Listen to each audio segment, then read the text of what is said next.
What is up, YouTube? Good evening, boys and girls. It is in the wee hours of the morning, and I'm here to talk to you about a bunch of internet drama. This is my first video that's like just for the internet, and I'm just going to be giving my opinion. Alright? This video is basically talking about how a civilian should train, what a civilian should be focused on. Cottonmouth.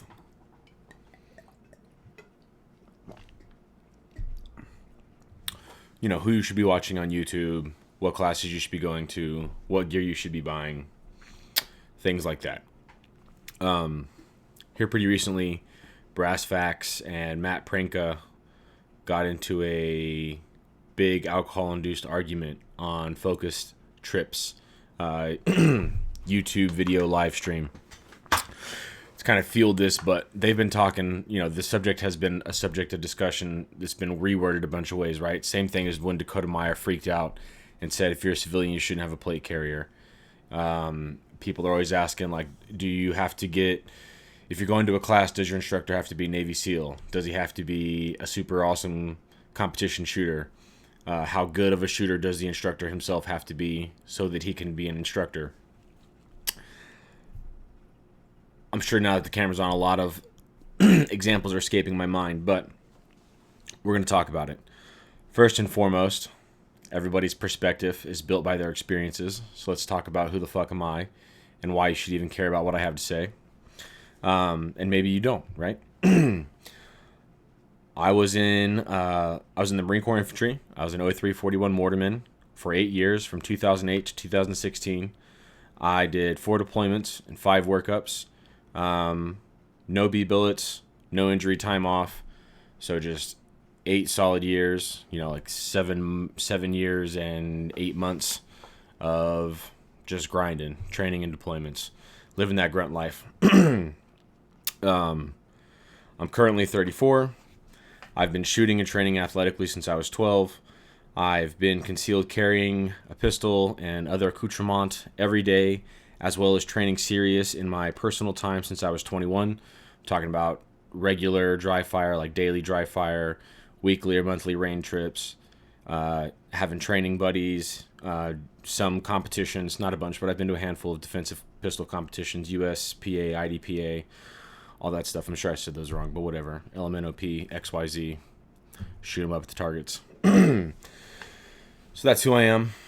I'm pretty much a nobody. I'm just a grunt, but I've been grunting around for a while, and I think I'm a pretty good grunt. So first, let me kind of talk about my opinion based on some facts. There'll be some facts sprinkled in here, but a lot of this is opinion, right? I'm going to talk about special forces, infantry, law enforcement, competition shooters, and some different types of YouTubers. And my this is just like explaining to somebody who has no background or no experience or knowledge set in this area, like who these people are and where they're coming from. All right, special forces. First of all, let's talk about how many there are. There's roughly 8,000 to 9,000 total trigger pullers that are operating under Special Forces Command. There's roughly 2,700 SEALs. There's roughly 300 Delta operators, 3,500 Rangers in Ranger battalions, 1,000 Green Berets, and 1,000 Marine Corps MARSOC Raiders. Right, so those numbers bring us out to 8,500. Obviously, that fluctuates, so it could be a little different now, but just to give you a ballpark number. The amount of time it takes to become one of these, like the amount of schooling you have to go to, the pipeline that you're involved in, is, depending on it, fluctuates, but anywhere from 12 to 24 months. The training is very individual focused. Because they're able to be so selective, they only need a tiny amount of people, right? At the tip of the spear of Delta, there's only 300 of them. That's it. Out of all 350 million Americans, they only need the best 300 to be Delta operators. So if there's anything wrong with you, if you're slow, if you're stupid, if you're not motivated, if you have bad eyesight, if your butt stinks, if there's anything wrong with you, they're not fucking taking you. Goodbye. We don't have to deal with you. You're not even coming in to talk to us. Okay, so there's that. Highly, highly selective in who they're taking. So they're taking extremely athletic, extremely intelligent, and extremely motivated individuals who are capable of receiving a high level of individual training. Right? They're going to absorb that training like a sponge. They're not going to fuck it off. They're not going to have a bad attitude about it. They're not going to be too stupid to understand it. They're not going to be too slow and weak to be able to execute it. Right? They are a specimen of a human, and they are motivated to learn, and so they're going to absorb all of that information in. So you're able to teach them one-on-one. And because there's so few of them, you can give them that one-on-one training, right? If they go to a range to shoot, there's 50 of them with one or two instructors, and maybe there's just 10 of them with one or two instructors.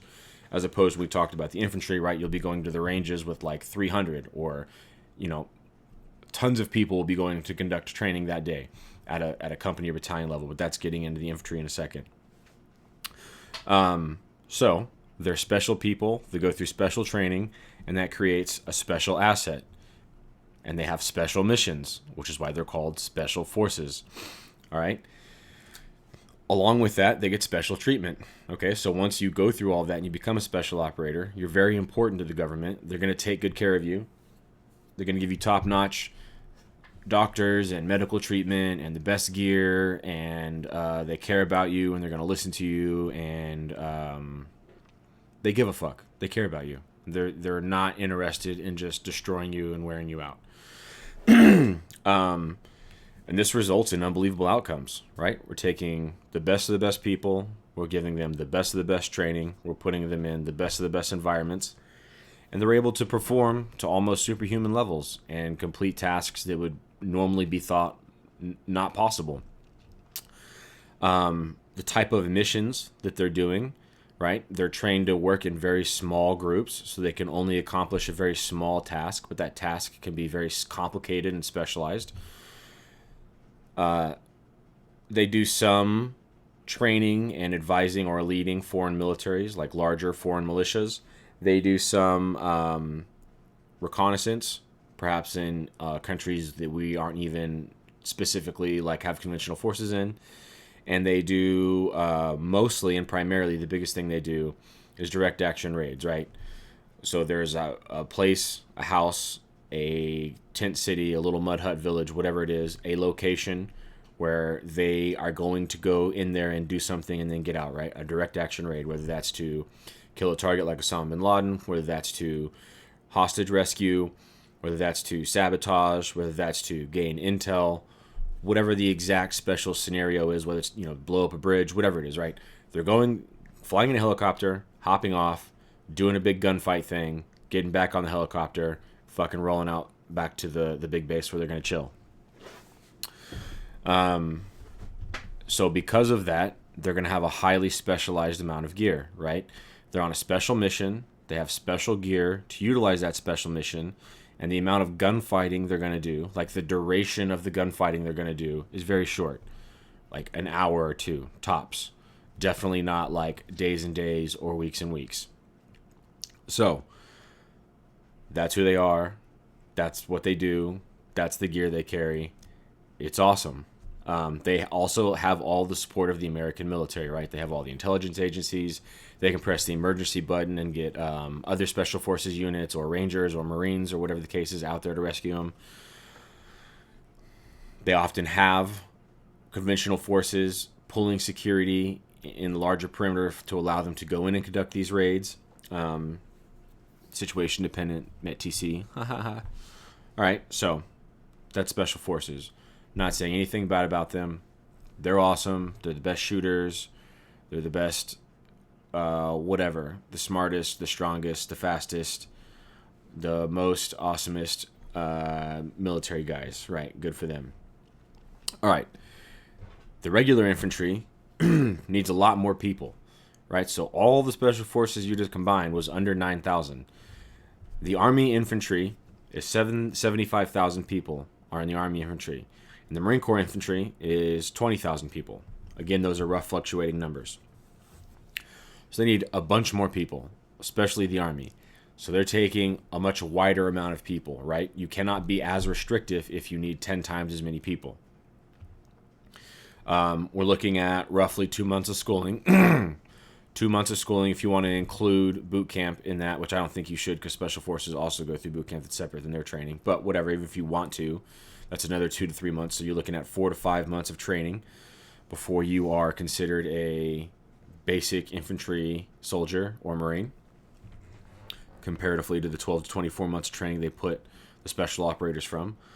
A lot of this training is team and squad level focused, right? Again, they're not getting as awesome of individuals because we have to have a bunch more people. The amount of training they're putting them through is much less because a lot of them don't even have the competency to receive as much training, or they have a bad attitude, or they're not as mature, whatever the case is. They don't have a good enough founding, whatever the case is, to receive this intense level of training that the special operators get. So therefore, beyond the most basic level of individual training, right? Clear your weapon, reload your weapon, keep your gun shooting, be able to hit generally what you're shooting at from 0 to 300 or 0 to 500 yards. If you can generally, if most of the guys in the infantry can most of the time do most of those tasks, that's good for individual skills. They're going to then move on to team and squad skills, right? Can your team fire and maneuver on the enemy? Can your team conduct fire and movement on the enemy? Can your team set up a support by fire? Can your team set up a defensive position? Can your squad clear this city? I'm not talking about this building. I'm talking, can you set up and move building to building and clear out this entire city, right? Which brings me into my next point. The operations that they're going on are larger, longer, and more consistent, right? So we're not flying in a helicopter, hopping off, getting in a 30-minute gunfight, getting back on the helicopter, and flying out. We might be in a constant operational setting for the entire deployment, for the entire 7 months or the entire 12-month deployment. Even if not, even if we are doing like an op, it's going to be like a 12-hour or 24 or 36-hour clearing op, right? We're going out there with a large number of guys, 100-plus dudes, and we're taking and controlling a large amount of ground and getting into a lot of gunfights for a long period of time. Okay? That means you have to take more gear, more water, more ammo, less specialized, but more of it. Yep. We also have an increased amount of munitions to our disposal, right? So the special operator does have all of the military to support them, but a lot of times they're going somewhere. They're like a scalpel going somewhere to do a little cut. Where the infantry is coming in with a big sledgehammer, and they have all the rest of the construction tools there as well, right? If we need RD to hit it, we can. If we need tanks to hit it, we can. If we need fixed wing to hit it, we can. Not all the time, but a lot of the time. We have a lot more of these tools with us, even organically, right? There's more people. It's not just one squad out here a lot of times. And if it is, that one squad has the ability to call other squads to come support them, right?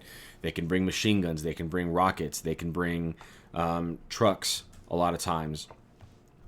Not that special forces don't bring this stuff with them. Depends on the situation. But the infantry platoon has more firepower with it than a special operations squad, right? It's just simple, makes sense.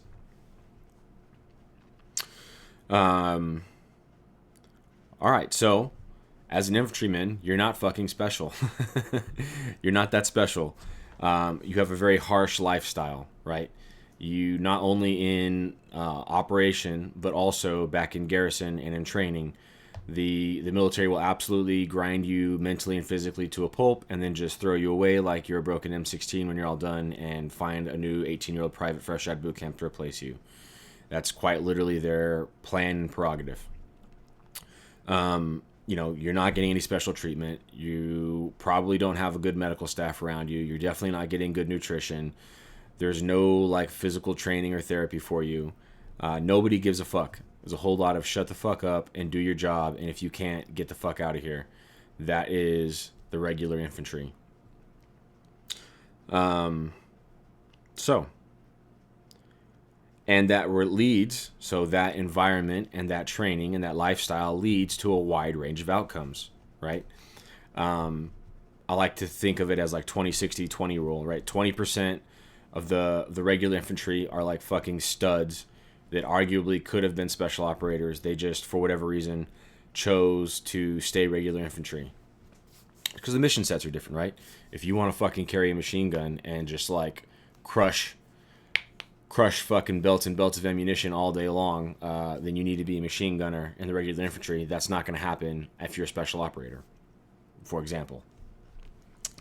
So it leads to a wide range of outcomes. 20% of dudes are fucking studs that arguably should have been special operators. They're intelligent, they're athletic, they're locked on, they want to be there, they're mature, they're receiving the training, they're doing training in their own time. They fucking know their shit. All right, and you have 60% that do a good job, they come to work, they pay attention, they retain the information, they apply it. But when they get off work, they're watching Sports Center and drinking beer, and they don't really care. And they're definitely not going to any competitions or anything like that on their own time, or reading any military manuals on their own time. And there's nothing wrong with that. That's fine. Tons of dudes. It's the bulk. It's 60%, and they're worth listening to. They have their experiences. They learned their information. They took it serious. They retained it. What they have to say and what they have done isn't bullshit and should be valued. And then you have 20%, the slip through the crack guys that are bullshit, they're shit bags, they didn't care, they had a bad attitude, they didn't pay attention, they got stuck in the armory as fast as they could, or they got put in as company clerks sitting at a computer typing up rosters, whatever. They got put in some job that isn't actually on patrol anymore as fast as they could, and they basically, because of that, don't even have any experiences either, right? But they can say, oh, I'm whatever, I'm 11 Bravo, I'm 0311, blah, blah, blah. And they are. And they went to the SOI or the infantry school, whatever Army calls it. But they don't really know what the fuck they're talking about. And they're just douchebags. And a lot of those guys probably have the loudest mouths on them as well, which is unfortunate. So, as a civilian, it's going to be hard to decipher between that. But, yeah, look out for that. 20% are studs. 60%, for their era, for their fight, for what they are. Absolutely listen to them. And then 20% are fucking idiots that you should avoid, and they're going to act like just because they went to fucking boot camp one time, they're a badass and you need to listen to everything they say. All right. Competition shooters. Competition shooting is one of the only ways to be public and measurable indicators of individual skill, and then be able to directly compare that to your peers. Right, so going to competition or videotaping yourself doing competition-esque drills and putting that up on the internet is one of the best ways, or dare I say almost the only way of, very rapidly displaying, what the fuck you're doing with a gun. Hey, look, I can shoot. Let me prove it to you. I'm going to shoot these targets at this distance, in this time, at this course of fire, right? That's either good or not good for an average person or for a skilled shooter, whatever the case is. Right? It's hard to be like, I'm the best patroller. Now follow me as I patrol around for 6 months in 7 different climates. It's like, well, I don't really have time for that, dude. Can you shoot? Possibly, competition shooting is possibly the best way to induce shooting stress in a non-combat environment, right? There's lots of other ways you could do, but even in my own personal experience, when you're in a competition setting or you're doing something that's very public, it's going up on the internet, it's in front of like all the homies, it's at an actual competition, that you like care about, it's your job, or you're trying to place first place, or whatever the case is, you get that heart pumping, you get those butterflies, very similar to you risking your life. And that's very hard to replicate, right? You can do athletics, you can induce cognitive stress, which I think those are fine. I'm not against those drills. I do those drills myself, but they're still not the same. Kind of not even close. All right. So those are what's good about competition shooting. Now I'm gonna kind of unpopularly probably shit all over competition shooting. You wear gear that would not work in any combative scenario. Right? It's not concealment gear, so it doesn't apply to concealed carry. and it's not enough gear, there's zero support gear, and it's not even enough gear or the right gear for you to be taking that out and conducting any sort of combative operation, right? Whether that's a patrol, or you're an infantry guy, or even just an armed citizen responding to an active shooter, or defending your property from rioters or something. The gear that you're wearing for competition so that you can run those strings of fire, those courses of fire really fast, is not applicable and not the same to what you would wear in an actual like life and death scenario, whatever that is. There is a ton of silly range rules, right? And this also depends on whoever your actual ROs are, or whatever the fuck they're called, the safety officers and all that, whoever's conducting the ranges of the competitions. But it can be better or worse. But regardless, there's a lot of silly rules. You know, the whole, even at the baseline, the whole unload, show, clear. And I get it. I know. I get it. You got to be safe. It's a civilian thing. Anybody off the streets can come. I understand. But my gripe is it breeds ridiculous habits. Like everybody always unloading their guns all the time. Like, bro, keep your fucking gun loaded. It's there to be loaded. It's there. Like, why are we walking around with unloaded guns all the fucking time? And before somebody says in the comments, yes, the military does that too, and it's also retarded. They should stop. It breeds bad habits. Seeing dudes when you turn to run, and I get it, you can't flag anybody, but they'll like turn to run and have to keep their gun faced that way. It's like, there's just lots of stuff that you end up doing that you would never fucking do in real life, and it just creates at least what has thus far to me seemed like kind of a silly environment. Let's see what my other notes do I have around here. You are strictly individual skill set building, which is fine. I'm not saying that's bad. That's an important skill set to do, but that's all you're doing. You're only building the skill set of shooting good, which is an important skill, but that's it. You're not building any mental or physical toughness or discipline or endurance. You're not working as a team. You're not implementing any tactics.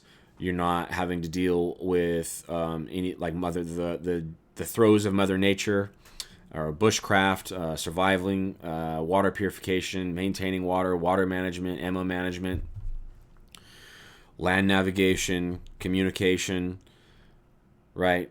Just to scrape the surface. There's a ton of acquisible skills you need to be like an actual gunfighter, soldier, that isn't just the act of shooting your gun good. Now, you should shoot your gun good, and you should strive to shoot your gun as good as you can shoot it. If you're using competition to do that, nothing wrong with it. Don't think that you're going to go do nothing but competition, and then because you shoot competition really good, now you're ready to go like out to the trenches of Ukraine or be a Minuteman on the front lines of America when Russian paratroopers drop in, Red Dawn style, or whatever the case is. And you're like, yep, I'm a GM competition shooter, so I'm just going to be King Dick of the infantry squad. Like, you could not be. You could suck because you don't know any of the other supporting skills that are arguably even more important than shooting, right? We have to get to the gunfight. If you don't even make it to the gunfight, then I don't care how good you are at shooting.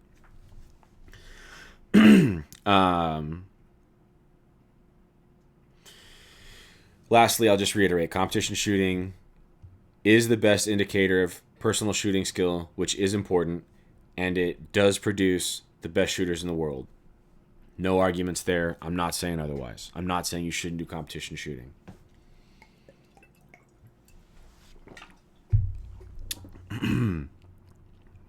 All right. LARPers. LARPers on the YouTube. I think they're probably pretty squared away for the most part. They're pretty much the modern militiamen. I think they're probably more right than wrong. I think sometimes making the goal to LARP and not to stay focused on actual relevant training can create silly things like prioritizing drip or like reenactment type stuff, cloning, clone rifles, all this kind of fucking nonsense that isn't actually relevant to being as effective as you can be in a combat scenario. I'm not necessarily a fan of that, but whatever, that's probably a losing fight. To each their own. It's your money, it's your life, do what you want. Right, just make sure you are taking training serious at a minimum. GunTube gear reviewers such as Brass Facts and Hoplifile. I hope I said that right, bro. I think you guys are solid for most people. I think as an individual, you need to watch out for shilling, right? You need to watch out for people that are just like nonstop advertising for shitty stuff that was sent to them by their sponsors. I think, the average civilian doesn't have gear or needs to buy gear, so it's totally fine for you to watch these gear reviewers, and they use this stuff enough to have an opinion on it, and that's good. You should buy the plate carrier or the LPVO or the pouch or the magazine or whatever it is that best fits your needs. There's nothing wrong with spending some time to watch some videos on that. I think that they're lacking some perspective that doesn't come until you're able to do this professionally, just from like a time analysis, right? Like, unless it's your job to do this stuff, you're not going to go do it 8 hours a day, every day, for years.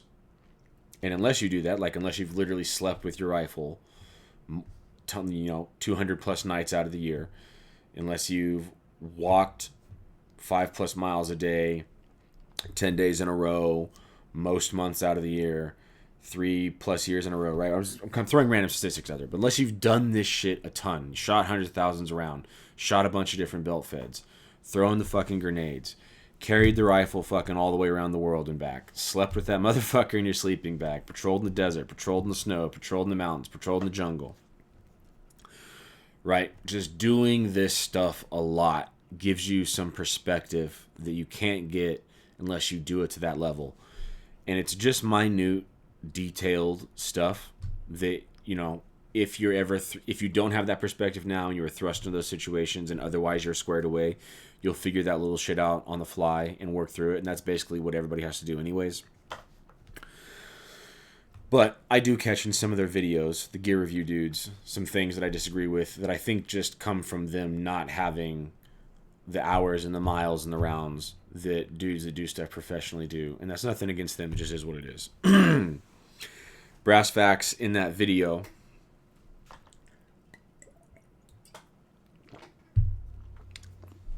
if you're watching, bro, you asked Brass Facts in that focus Tripp video, that live stream, you asked Matt Pranka what you could do to be relevant to a guy like him. He was very rude in his response, but I think ultimately there's nothing you can do, dude, and it's not your fault. Speaking very specifically about that setting, right? What can you as a civilian YouTube reviewer do to make yourself relevant to top tier professional shooters that have been doing that for basically their entire adult life? Nothing. And that's not your fault. So Pranka has a limited number of gear options and guys like him, right? Tier 1 Delta operators, CAG group, FBI HRT teams. When they're like, I need a new red dot, they don't have to look at every red dot on the market. They look at like the top 3. So they don't need to like sort through a whole bunch of videos on what of the 10 budget options is the best and has the best battery life. They don't care. They're like, what are the 2 best? What are the 3 best? What's the best one? If there's one that's the best one, boom, done. Problem solved. If there's a couple, cool, I'm going to look at them. And if there is a couple options, they as a shooter have enough experience and enough hands-on with products in the past that they know what matters to them or their mission set, that they can make that decision on their own. Now, just your average civilian that's looking to buy his first LPVO does not have all of that experience to make that decision. And he does have the entire market opened up to him because he probably doesn't want to spend, he's not willing to spend $12,000 on a Schmidt & Bender LPVO or whatever the fuck they cost, right? So he is very interested to find out where the best bang for his buck option is, and that makes total sense on both parts. So I don't think there's anything YouTubers can do to make themselves relevant to top level tier 1 dudes. This fucking camera is making me fucked up think my hat is crooked. Oh, man. All right, so.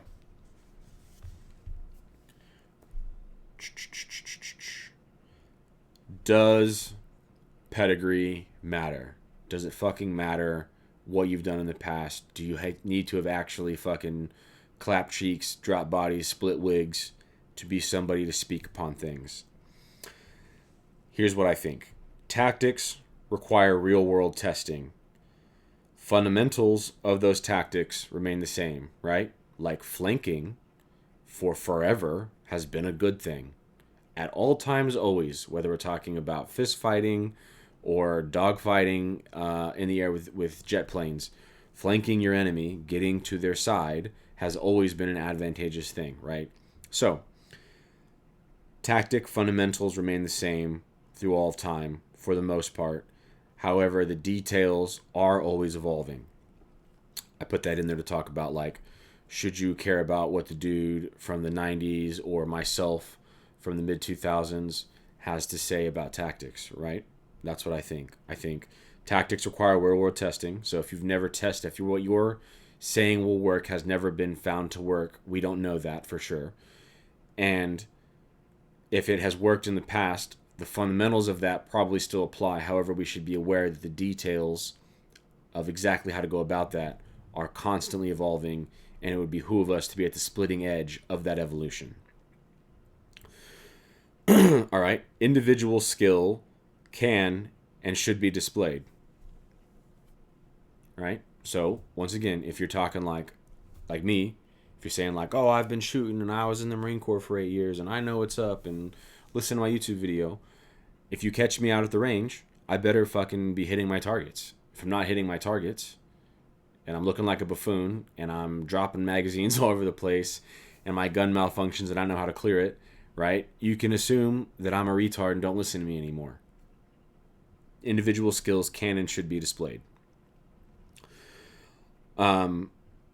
You should learn tactics from proven and tested sources. Again, tactics should be tested in the real world. So you should learn tactics from proven and tested sources, from fights. The sources should have been from fights that are both recent and or similar to your expected situation. So we want to look to the fights that are most recent in time, right? Because time and technology and information are going to change the details of those fundamentals that always remain the same. But also environment, MET-TC factors are going to change details. So not only do I want to look at current fights, but I also want to look at fights that are going to be relevant to the same environment and restrictions and the same type of enemy and all that kind of stuff that I expect to be fighting, to look for inspiration for what kind of tactics I should be employing in my life and in my fights. Also, learning more is better. If you know all of the tactics from all of the angles of all of the different fights of all of the times, that's awesome. That's what makes somebody like a badass general.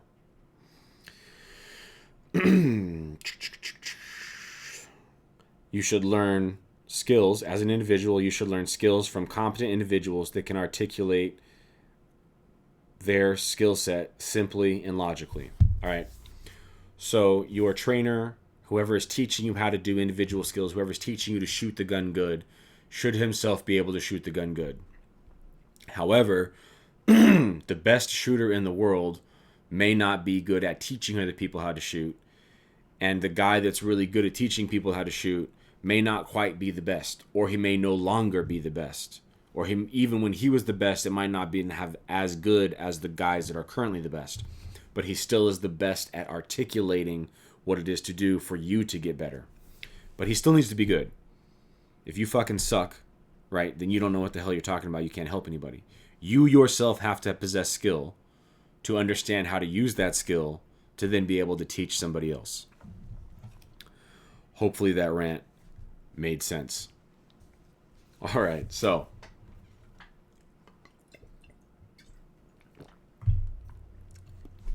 the meat and the potatoes. Now with all that perspective layered on, we can actually get to what I was trying to talk about. What should a civilian train? All right? How should a civilian train? What should civilians be doing? Ultimately, that's going to be a question you have to answer. I think that there's two kind of roles the average civilian, most people will find themselves in, right? You're either just, which we all are, you're just that armed citizen right now. Walmart's open. The Russians have not paratrooped. You're going to work at 9 to 5. You're taking your kids to school and to soccer practice and all that kind of fun stuff. And if anything happens to you, it's probably going to be some sort of violent criminal, and you're going to step in and take care of business. Whether that's a crackhead or a active shooter, you're likely going to be in a 1v1, close proximity, fast-paced engagement.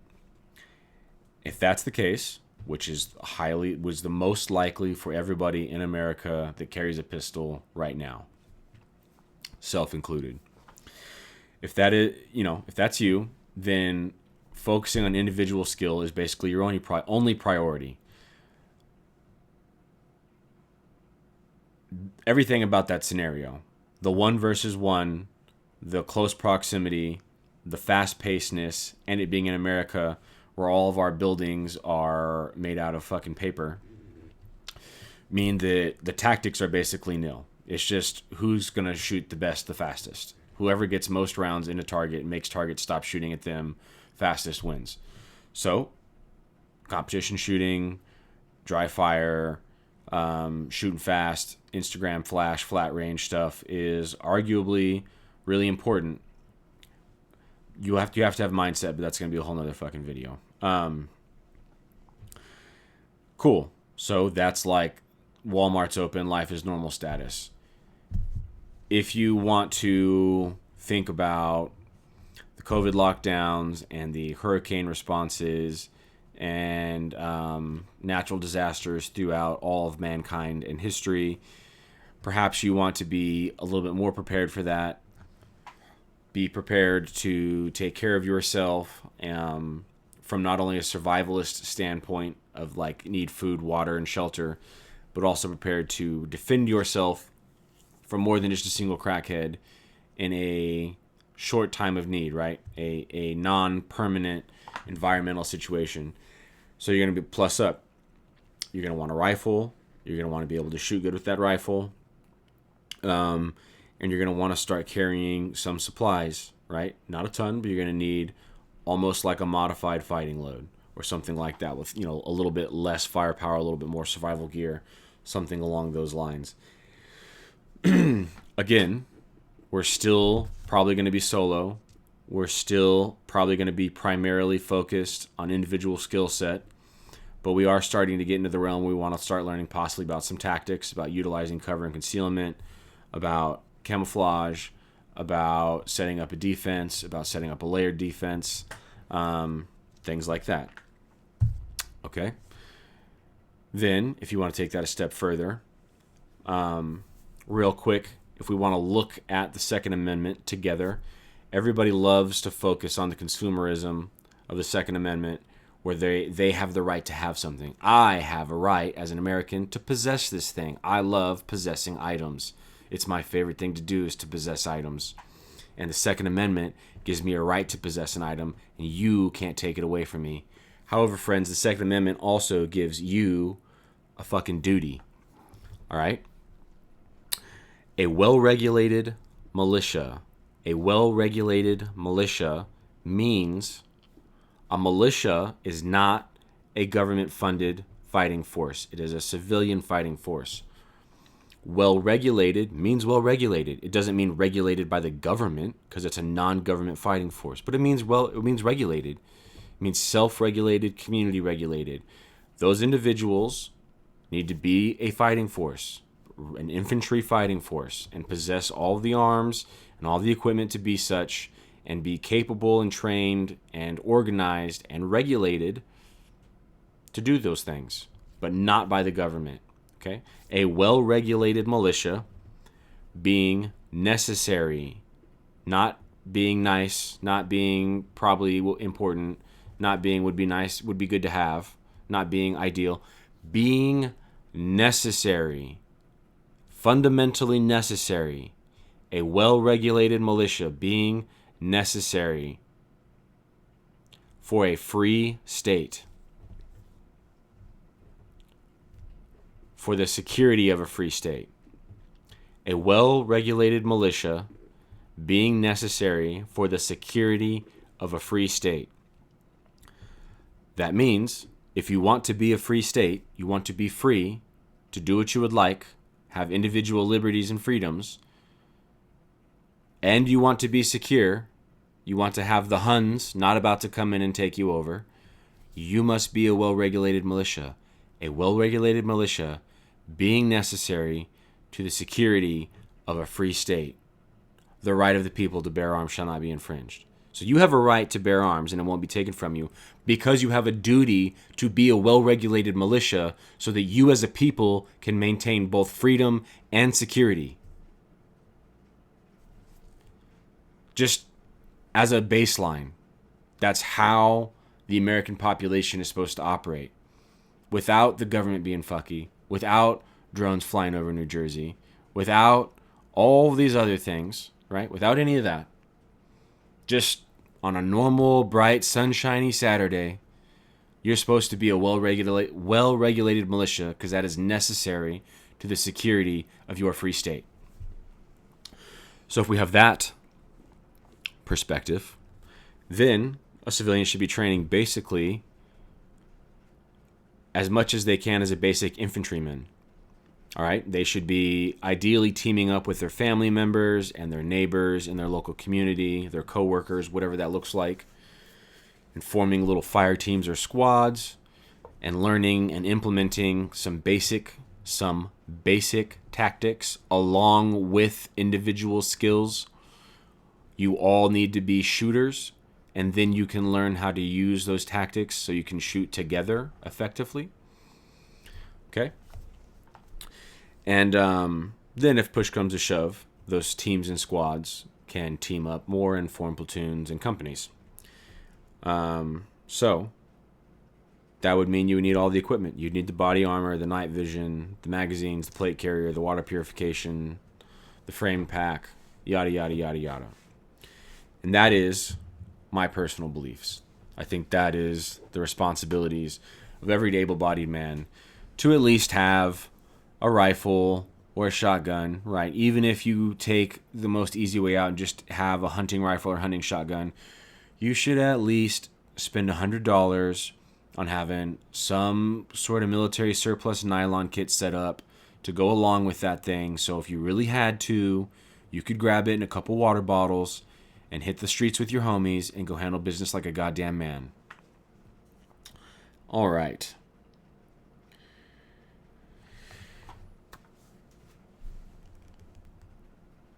Tactics versus skills. What tactics should you learn? How skilled do you need to be? You need to focus on individual skill until you're able to have that baseline of skill. The baseline of skill should be that you can clear any malfunction your weapon can have. You can get your weapon reloaded super efficiently, and you can hit what you're aiming at in your weapon's effective range a reasonable amount of the time. Okay? If you can do that, if you can keep your gun shooting and hit what you're shooting at, I think it's okay to focus on tactics or to start to learn tactics. You should always, self-included, and still dry firing on a regular basis. Matt Pranka and Ben Stoger still dry firing on a regular basis. Your quest to increase your individual skill set never ends. You need to crawl before you can walk. You need to walk before you can run, right? If you can barely reload your gun, you don't need to be focused on a bunch of tactics and trying to do like shoot, no shoot drills and doing burpees before you go shooting and stuff. Like, dude, if you can barely do reloads, just keep practicing reloads. If you're still working on if you're having a hard time hitting the target, like hitting the bullseye or whatever, you need to just be focused on fundamental marksmanship. Calm, easy, FUD status, fundamental marksmanship until you can hit that fucking target. Once you can hit the target, now we can start focusing on combat shooting, shooting fast, shooting sexy, all this other stuff, right? You have to crawl before you can walk, before you can run. Again, just before I exit, The base level of skill, individual skill that you have to have as a person, as an individual, before you start worrying about tactics or integrating into a team or doing anything high speed or sexy, you have to reload your gun effectively. You have to clear malfunctions effectively, all of them. You have to hit what you're aiming at in the max effective range of your weapon system. For most of us, that's going to be 0 to 3 or 0 to 500 yards, depending on your school of thought. Okay? That means you have to hit the stuff up close when there's a time pressure, and you have to hit the stuff up far when there's an accuracy pressure. If you can do that, if you can hit your target most of the time, you can clear your malfunctions, you can conduct your reloads, I think it's totally okay and acceptable for you to begin to learn tactics and start to train to a more intense level. That's what I think. That's my opinion. Hopefully this has been helpful for somebody. I'll go ahead and stop ranting at my computer now. Good luck, everybody. Should civilians look to special forces for inspiration on tactics and gear setup? I think no. Generally speaking, always exceptions to the rule. You should be emulating what you are closest to. Special forces, again, are top of the food chain dudes that then get top-notch training. So they're very high level, and then going based off the assumption that there's a whole team of very high-level dudes, they then decide what are the best tactics, right? So, for instance, in CQB, Matt Pranka talks about how they like run through the building, which is true. The Delta like runs through the building, smokes everybody, and they use speed as a way to maintain surprise and violence, which is absolutely effective. However, if you're not in a team of shooters like Delta that clears houses all the time and can run and shoot as accurately as Delta can run and shoot and can work together as seamlessly as they can work together, and you try to run into a house, you're just going to run into the house, not hit anybody you're shooting at, and you and your four boys are going to all run 4 different directions like retards and get shot in the back. Okay, so that's probably not what you and your homies from around the block should do. Now, if you're a young man, if you're in your early 20s or whatever, and you got 4 or 5 dudes that you train with literally every week, and you've been doing that for 3 or 4 years, cool. Maybe it's time for you to be the civilian Delta Force and take it to that level, and like legit, totally feasible. But the average dad probably not so much. So you have to play to the situations and the tactics and the skill level that you're at, right? Prank also talks about how a lot of dudes do building clearing as opposed to close quarters battle, CQB, and I think that's absolutely correct, right? Delta is doing close quarters battle. They're running into and through the house, hunting down bad guys and fucking shooting them in the face. Super badass. That is absolutely close quarters battle. However, I think that a lot of dudes should do room clearing. If you don't possess the skills to do close quarters battle, and if the mission set doesn't require that you do close quarters battle, don't. Wait outside. Burn the building down. Methodically clear it, and when you get the contact of the enemy, isolate him. Neutralize it with other weapon systems so you don't have to go in there. Whatever the case is. There's nothing wrong with building clearing if you're at building clearing level. I'm at building clearing level. I'm not trying to do CQB like Delta does CQB. So, just putting that out there. And as far as the gear goes, right, as I already alluded to, talking about them, most of the gunfights Special Forces get into are extremely short period of time when they're backed up by a ton of support. Probably not realistic for the citizen soldier in any sort of domestic conflict. Probably need to look to unsupported infantry like MACSOG V in Vietnam, or the Rhodesian military in the Bush Wars, or stuff like that, right? How those dudes operated. That's going to be similar to how the citizen militia will operate. Not how Navy SEALs and Delta operate. Very different. Different tactics, different gear, different skill set. different mission.